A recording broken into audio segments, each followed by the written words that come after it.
I'm deeply moved by what I've learned about the Cleveland Foundation.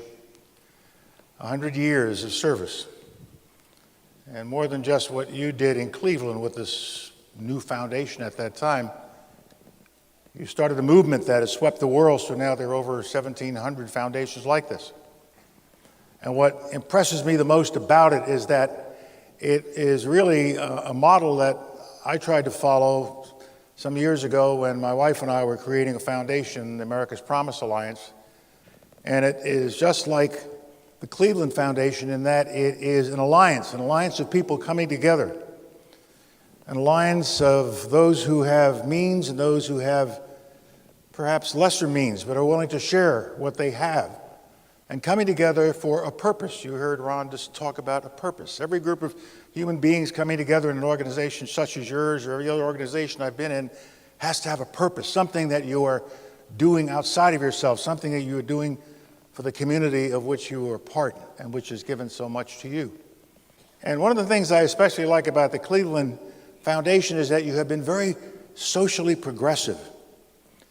You took on issues that were not that popular at the time. You took on challenges that could have easily been, oh, let somebody else worry about that, or why should we get in trouble, or why should we have controversy in our community? Let's just keep rolling right along. But no, that was not the purpose of the Cleveland Foundation. You took on the tough ones, and you should feel so proud of this centennial.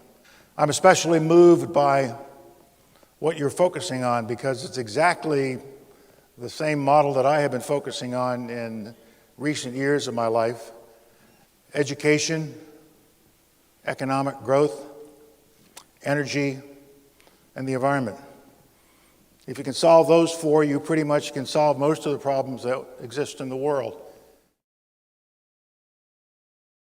We reduced the number of high school dropout factories that we had from about 2,200 10 years ago, schools that were producing nothing. It's down to about 1,000 now, and we're going after that 1,000. They can be fixed. It is not an impossible problem.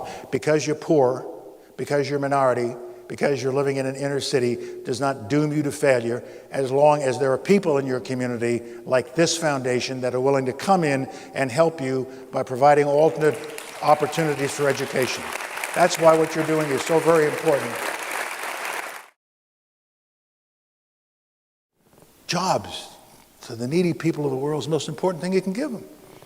With jobs, you bring dignity in the home with a paycheck. You bring an opportunity for education, for health care, for food on the table. And so you get jobs through creation of wealth. We can't destroy our world in doing this. We have to make sure that we're using energy in a way that is efficient, that we conserve as much energy as possible, and that we make sure that we're paying the right price for energy. I am not, an Al Gore energy type. I don't know enough about it.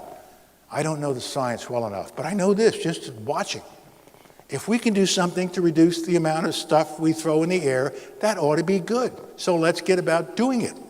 And let's find alternative sources of energy to do it with.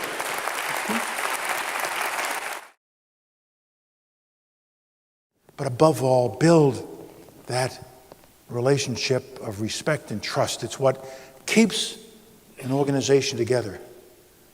Relationship and trust. It's what's kept this organization together for 100 years. And that's why you were being congratulated. All of you, each individually and collectively, are this foundation. And you're never going to give up because you believe in what you're doing. You're believing in the purity of the purpose that you were given 100 years ago. And that's why this country is so great, because we believe in our purpose, given to us by the Declaration and the Constitution, and given to us by the waves of people who vote to come here to become Americans, not just to sit around, become Americans.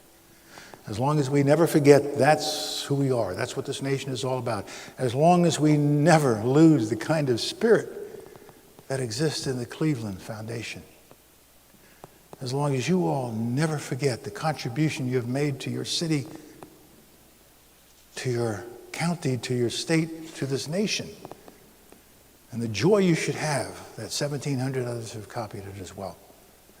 As long as we never forget that's who we are, we will continue to be the leader of this world that wants to be free.